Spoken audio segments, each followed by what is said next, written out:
رئيس قبيلة في الجزائر حية وقت اللي ابن خلدون حي ويحكي عليها. المؤرخين جاوا بعد، مثلا مؤرخ في القرن العشرين اختصاصه التاريخ الحفصي ومشهور بالدقة العلمية متاعه، أما كيف يوصل الشمسي يقول مستحيل امرأة رئيس قبيلة راهو مستحيل، هذه مالكش سحارة. ويقول ابن خلدون عبقري، أما غلط زلق الشعور متاعو خرجوا ظهره.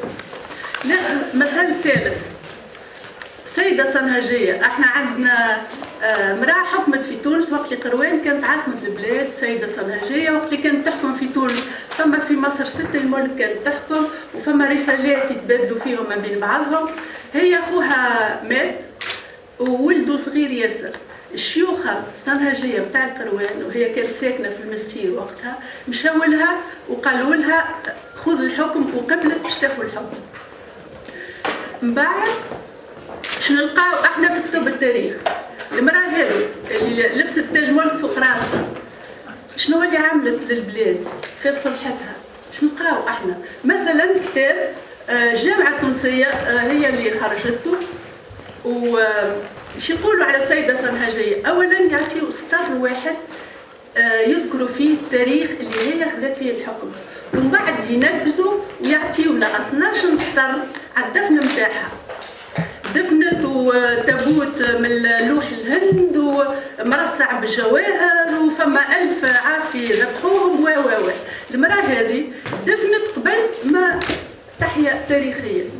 وقتها الدم يسيل سواقي ما بين تونس والجزائر. مرت البي لأمينة بيا عيطت لولادها خايفة عليهم لا يقتلوا بعضهم على الحكم، وقالت لهم احلفوا، وقدمت لهم مصحف القرآن احلفوا الكبير بالكبير. كيف نحلوا احنا دستورنا متاع عام 1861 اللي تعمل 20 سنة قبل ما تدخل فرنسا، شنلقاو فيه حبر ما نفتحوه الفصل الأول يقول الكبير بالكبير. المرأة هذه وقفت الفصل الأول متاع دستورنا ووقفت الدم معاه، خاطر كي القانون يقف الدم يقف معاه. فيني هي اليوم انتم كصحفيين اذا كان تمشيوا مثلا للمجلس التاسيسي وتسالوا شكون لا امينه بيا، الناس الكل تريح من الاقصى اليمين لاقصى اليسار. علاش؟ خاطر موجوده في المخزون انكونسيون. احنا المختصين في علم النفس نقولوا هذاك المخزون في الانكونسيون. لكن المخزون هذاك في الانكونسيون او المخزون التراث نتاعنا احنا المختصين في العلوم نخرجوه. معناتها فما قواعد علميه نطبقوهم ويخرج. المشكل فين؟ المشكل اللي بلادنا اليوم ما تشجعش المخابر العلميه وما تشجعش العلم وما تشجعش الثقافه العلميه في البلاد، والجاهل عمل ساقينه ولا يجري. alors كيفاش احنا نعملوا مع بعضنا احنا كمجتمع مدني، نتوما كصحافه، واليد في اليد باش نقفوا للذاكره نتاعنا، ذاكرة نسائنا وذاكرة رجالنا وذاكرة أطفالنا زادة، خاطر الأطفال ماهوش مذكورين في التاريخ. واليد في اليد. بشيرة بالمرأة كانت تقول اليد في اليد. ولا. قدامكم حاجة إن شاء الله تكون في المستوى على شخصية عملاقة في تاريخ تونس اللي هي مناضلة الرائدة الكبيرة العملاقة بشيرة بالمراد الله يرحمها وينعمها. حبيت نحكي قبل عن النشأة نتاعها وعلى تكوينها قبل. إذا هي بنت الشيخ محمد صالح بن مراد شيخ الإسلام الحنفي، شيخ الإسلام سامحني، وحفيدة المفتي الحنفي الشيخ حميدة بن مراد، وأيضا حفيدة شيخ الإسلام محمود بالخوجة. دونك معناتها هي نشأت كما توا متوضح في وسط علمي وديني بامتياز من عائلة علماء في الزيتونة. كيفاش تكونت لبشيرة؟ تكونت من مشيخة الزيتونة اللي كان وقتها حاجة قليلة برشا في البلاد. بوها والدها الله يرحمه عمل الشيء هذا، كونه وصل الزيتونة للمنزل. يعني أنها لبشيرة مشتش هي للزيتونة، ولكن المشيخة هما جاوا للمنزل وعلموها هي واخوتها علم الفقه والاداب والتاريخ والمنطق والى اخره. اذا قلنا تكون تكوين زيتوني في منزلها اللي كان قبل حاجه قليله برشا. ما هي ميزاتها؟ حبيت نقدم شويه على بشير على شخصيتها، الميزات نتاعها في شخصيتها. هي كانت تحب العلم بصفه كبيره برشا. معناتها علاوه على اللي تعلمته هي في منزلها من عند شيوخة الزيتونه، واصلت طول حياتها ديما تتعلم وديما تقرا وديما عندها اون كيوريوزيتي كبيره برشا، فضول في العلم، حاجه معناتها بالحق هي اللي تميزها في خصالها، تحب العلم وطول حياتها تناضل باش تتعلم لو ماكسيموم كما نقولوا احنا في العلم. في اخلاق في طبيعتها نقولوا احنا، هي التي ديتيرميني، عندها الثبات والهدوء، elle était très calme comme femme، والحكمه c'était la force tranquille البشيره، والانسجام التام l'harmonie totale من بين التفتح elle était ouverte، والمحافظه على اخلاقها الدينيه الاسلاميه. إذا شخصية هادية، شخصية تحب العلم، شخصية ثابتة ديتيرميني متفتحة ومحافظة على أخلاقها الإسلامية. نحب نحكي توا على نضالها وعلى بداية نضالها خاصة. إذا هي تزوجت صغيرة، دونك 16 تزوجت 1929 بالسيد صالح الزهار، وكانت في الوقت هذاك احنا تو نقولوا ادوليسونت، 16 سي اون ادوليسونت شابه، في الوقت هذاك كانت مصدومه بالحق، مصدومه، وتقولوا في كل المقالات نتاعها بالمستوى الجهل والجهاله اللي عايشه فيه المراه التونسيه والنساء اللي تشوفوا في الوسط نتاعها، معناتها الناس عايشين ما يعرفوا شيء، لا يقراوا لا يكتبوا لا يخرجوا لا يعرفوا حاجه على الشان العام، هي اللي شوكي بار سولا. إذا هذه حاجة كانت كما قلنا معناتها هي ألا شوكي ومصدومة بها، وكما تقول هي في الانترفيو تاعها اللي عبد الحق يعرفوا مليح والإخوان الكل، تقول كانت وقتها فترة غليان في تونس، سيتي لي مو دو لابشيره، معناتها هي تحس في نساء معناتها يغليو، اون با ريبروندر لي مو دو لابشيره، يغليو متقلقين، معناتها مش حابين يقعدوا هكا ما يعرفوا حد شيء، معناتها بعاد على كل شيء، عايشين في الظلام في الجهل، حاسه الناس تغلي، وبعض النساء بدات تتكلم، معناتها توا معناتها وقتها سنين اللي بدات ديجا نساء تتكلم وتقول اللي معناتها كل واحده تتكلم معناتها في وسطها في عائلتها اللي هي متقلقه، تحب تتعلم، تحب تشوف، تحب تفعل حاجه في المجتمع، يقولوا معناتها في عائلاتهم في نطاق صغير، ولكن البشيره اللو سافي، دونك سامعه اللي في عده جهات تونسيه، مش في العاصمه، يفو لو بريسيزي، في عده جهات تونسيه فما غليان على كيفاش النساء عايشين في الجهاله في الظلام هذاك. اذا هي في 1930 دونك elle avait 17 ans، il faut préciser ça خاطر معناتها c'est une révolution en soi، une adolescente في الوقت 17 ans تقدم على الشيء هذايا ثوره في حد نفسها. في 1930 بدات البشيره دونك تتحدث مع ابوها اللي هو دونك شيخ اسلام، الشيخ محمد صالح بن مراد كما قلنا، اللي هو كتب الكتاب الشهير والمهم اللي هو الحداد على مرأة الحداد اللي كنا نعرفوه. دونك الشيخ الاسلام هذا دونك ديما تحدث معاه، ديما يحكي مع بعضهم، ديما يتشاوروا، ديما يحكيوا كما قال واحد من العائله كي تيموني ديغال ايغال، كان حديث يعني فيه احترام كبير للبشيره، ديغال ايغال سي فريمون لو مو امبلويي. دونك نتحدث مع زعما شنو نجموا نعملوا، زعما وكان نعملوا هيئه نسائيه، وكان نعملوا حاجه يعني جمعيه، هيئه حاجه نسائيه باش ندافعوا على المراه وعلى التعليم وعلى حاجات كيما هكا. اذا كانت تتحدث مع ابوها وتتناقش معاه وكان يساندها وشجعها. عاد قالها كما قال في الانترفيو اللي سمعناه بصوتها وكانت حاجه مؤثره برشا، قالها لا توكل على الله، تحكي على هذا انت توكل على الله، سيتي لو مو كلي، قالت لي خلي بابا هكا بديت، دونك قالها انت ابدا خدم على روحك، تحب تعمل هيئه نسائيه ابدا، معناتها نعاود ننزل ونعاود جانسيست على كوتي ريفولوشنير.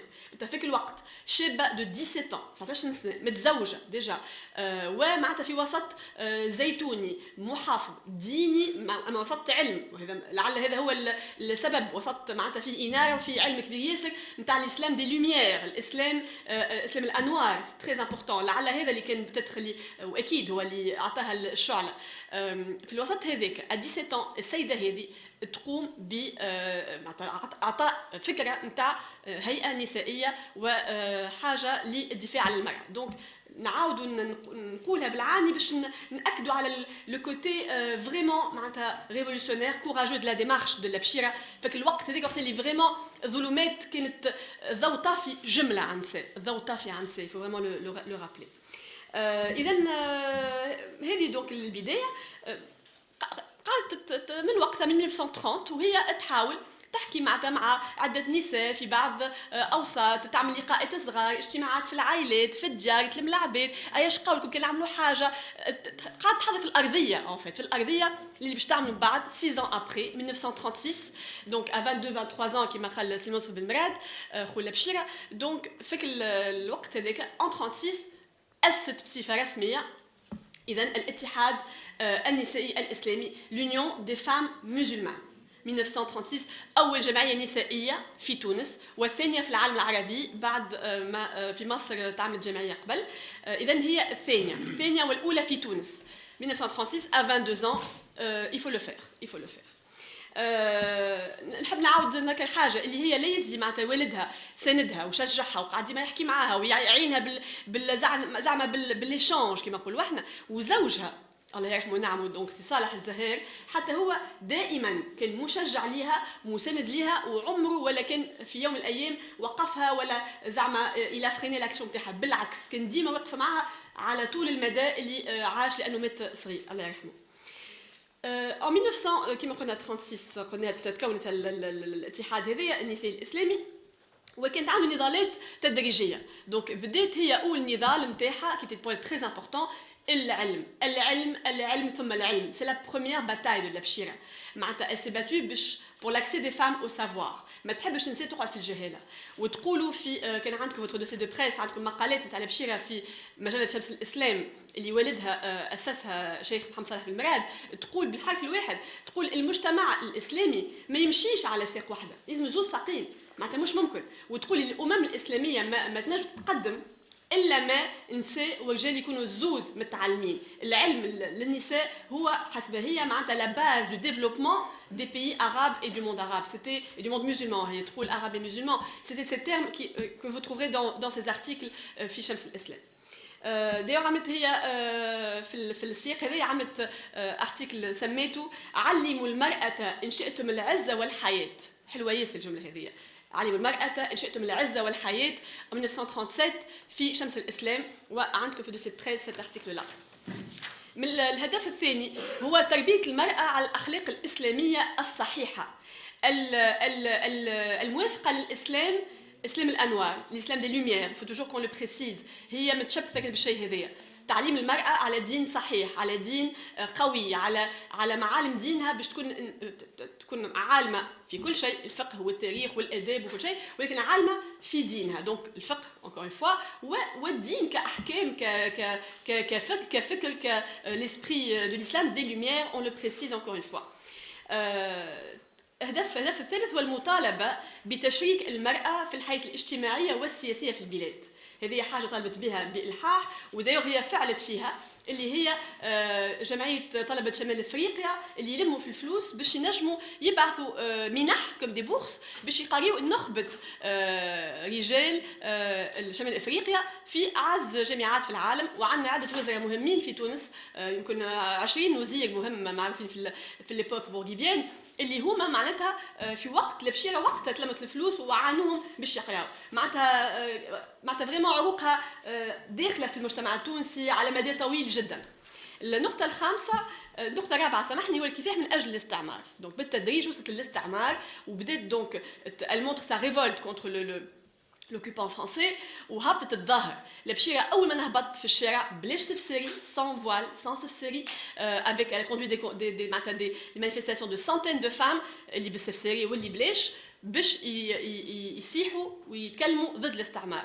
معناتها كانت ساعات تصير حتى مظاهرات موازيه، تلقى رجال من شيره مع فرحات حشاد ومن شيره نساء مع اللبشيره. معناتها سيتي فريمون اون فورس قويه برشا ضد الاستعمار، هي لي زيكيب اللي معاها من مناضلات النساء اللي هما متعدين من كل جهات تونس، يفو توجور لو بريسيزي. واخر هدف زاد في الاتحاد النسائي هذايا هو المطالبه بالمساواه بين المرأة والرجل في الحق السياسي notamment. Elle a précisé cela, ce qui était mouche une révolution. Vraiment, on se dit, on n'a plus de mots devant tant d'audace. الطالب بالحق السياسي كالمرأة كراجل. Donc pour les élections, pour le vote, pour être ministre, pour être علاش المرأة لا؟ علاش ما عندهاش الحق باش تكون في مرتبة سياسية عالية وباش تعطي صوتها وباش الفوت؟ علاش ما عندهاش الحق؟ هذا قالته في 1955 قالته في ليسي كارنو في ندوة تاريخية اللي هي أول مرة في تونس on parle de l'égalité homme-femme en l'occurrence pour le droit donc politique.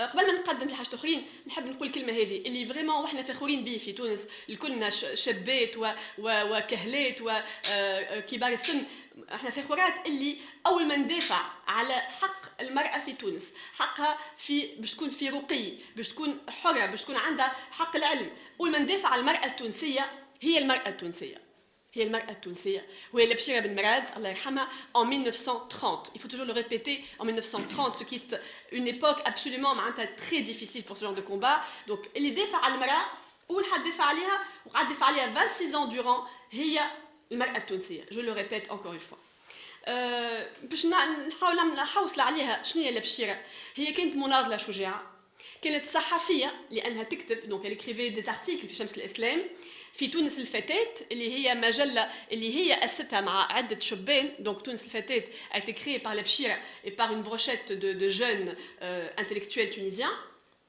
هي محاضرة اللي كونفيرنسيير كانت تعمل دي كونفيرنس في تونس في كل الجهات وفي العالم أيضا في عدة بلدان في العالم عملت محاضرات donc c'est une conférencière وهي مفكرة je tiens à ce point c'est une penseuse si le mot existe en français là, je ne sais pas on va le créer alors c'est une penseuse elle a créé une pensée autour de la femme هي كونت فكر حول تموقع المرأة في المجتمع C'est une penseuse, je tiens à répéter cela, c'est mon idée, c'est ma contribution, mais je la défends fortement. Parce qu'elle a créé il y a une pensée cohérente par rapport à la femme, c'est une vraie penseuse, c'est une femme de grande qualité. وهي فنانة أيضا تلعب على البيانو لبشيرة لأنه والدها شيخ الإسلام محمد صلاح بن مراد اللي كتب الحداد على مرة الحداد نعاود نذكر il était aussi pianiste, c'était un artiste. Et donc هي علم بلاده كل الفن بما فيهم لبشيرة اللي هي كانت تعزف على البيانو وكانت معناتها يعني مولعة وماهرة في فن التطريز والطهي صنفة. إذا عندها إذا كان نجم نقولوها كل الخصال اللي الحميدة كان نجم نقولوا. إذا encore une fois un petit résumé على لبشيرة إذا هي قادت المظاهرات والكفاحات ونظمت المحاضرات واللقاءات والاجتماعات وعرفت المضايقات والتهديدات هدوها بالقتل كما قالوا سي المنصف قبيله حطوا لها بومبا بحذا دارها هدوها بالقتل دخلوها للحبس معناتها فريمون في الوقت هذاك بور اون فام سي هوميلياسيون سوبريم دخلوها للحبس معناتها شافت كل شيء ومع هذا صمدت وشدت تصحيح وواصلت جامي نا يو بور جامي نا ريكولي ونعاود نذكر اللي في ما بين هذا الكل بوها كان ديما معاها والدها شيخ الاسلام كان ديما واقفه معاها ويشجعها واصل ما تضعفش كمل قدم دونك فوالا معناتها كومون الا كري سيت ريفولوسيون وزوجها اللي كان بحياته على كل حال وقف معاها ومن بعد الله يرحمه قعدت بطبيعه الحال هي بدون ابناء وكملت حياتها ارمله لم تتزوج مره ثانيه فصمدت إذن ونجحت لأنها كونت إذن اتحاد نسائي موجود في كل تراب الجمهورية التونسية الفروع كانت في كل التراب التونسي وفروع قوية مش فرع معناتها هكا زعما هكا وبرا لا فرع ناشط وفي بعتها مئات المناضلات ويخدموا ويعملوا معناتها التوانسة نسينا حاجة عظيمة ياسر اللي عملوه في الوقت il faut vraiment rendre hommage à nos femmes et à Labchira qui a été leader de toutes ces femmes qui a conduit ce mouvement extraordinaire.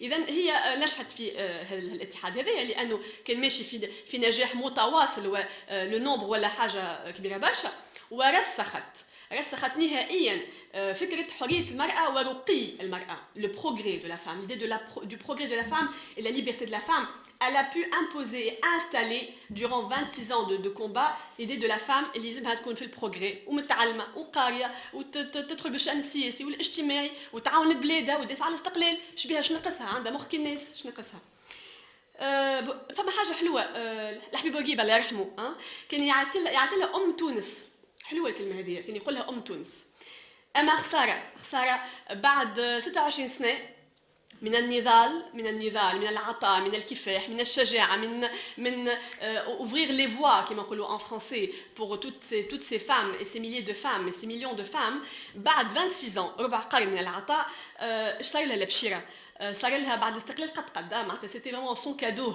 نقولوا احنا 50 ans دوبلي 50 طون كما قالت هي وبكينا كنا كي سمعنا تتكلم 50 طون من الضوء معناتها كان في بيت مظلمه، بيت ما فيهاش شبابك، بيت مظلمه معناتها لوبلي توتال. وقامت كانت متاثره كي قالتها وتسمعوها نهار المئويه وتسمعوا صوتها خير مني انا برشا تقول فيه هي بكلامها كنا بكينا كي سمعناها. معناتها بعد هالنضال هذا الكله شنو جايزتها بعد الاستقلال؟ لوبلي توتال، التجاهل، النسيان، معناتها ابعادها تماما عن الحياه العامه وعن كل ما هو عنده اي معناتها صله بالمراه وعدم ذكر اسمها في اي معناتها محل وفي اي معناتها مناسبه وفي اي حتى في 13 اوت elle n'était même pas invitée et même pas معناتها يحكيوا عليها. خساره اللي بوكيها كان يقولها تونس دونك خساره سي دوماج. اذا نرجو احنا بالمئويه هذه ان شاء الله احنا نكونوا في المستوى يزينا ما تاريخنا دقدقناه ونسيناه ومسخناه وبدلناه يزينا توا ماذا بينا نردوا الاعتبار لهالمراه العظيمه هذه اللي عملت شيء معناتها صعيب برشا باش يعملوا انسان في الوقت هذاك. مراه شجاعه، مراه لامعه، مراه عملاقه كما قال السي المنصف بالمراد. ندير الاعتبار نتاعها ان شاء الله نكونوا في المستوى كلنا مع بعضنا، صحافه معناتها جمهور، احنا ككوليكتيف ولي ان شاء الله نديروا الاعتبار وان شاء الله نحييو لا بونسي دو البشيره في المئويه هذه. سي با اون فان سي ان ديبي. نحبوا من المئويه والقدام ان شاء الله نحييو الفكر البشيره، la pensée de la بشيره par rapport à la femme et la vision qu'elle a de la femme moderne, la femme éclairée، المرأة المتفتحة ومحافظة في نفس الوقت. إن شاء الله نجموا ندمجوا هالفكر هذايا ندمجوه في تحدياتنا وفي تفكيرنا المعاصر على كيفاش توا موقع المرأة جديد في الحياة الجديدة المعاصرة والتحديات الجدد. دونك إذا ندمجوا الفكر بتاع البشيره في تحدياتنا جدد. دونك بور نو المئويه هذه ان شاء الله تكون بدايه لبرشا حاجات. فوالا اي بور فينير جوست ان بتي مو يظهر لي ونزلنا نختموا بها حسب رايي انا اللي كل مراه تونسيه، انا وانتي وهي والكلنا قاعدين هنيا وبناتنا باش يجيو وحفايضنا الكلنا مدينين للبشيره بالمراد. نو سوم توت رودوفابل للبشيره بالمراد. بارك الله فيكم et je vous remercie.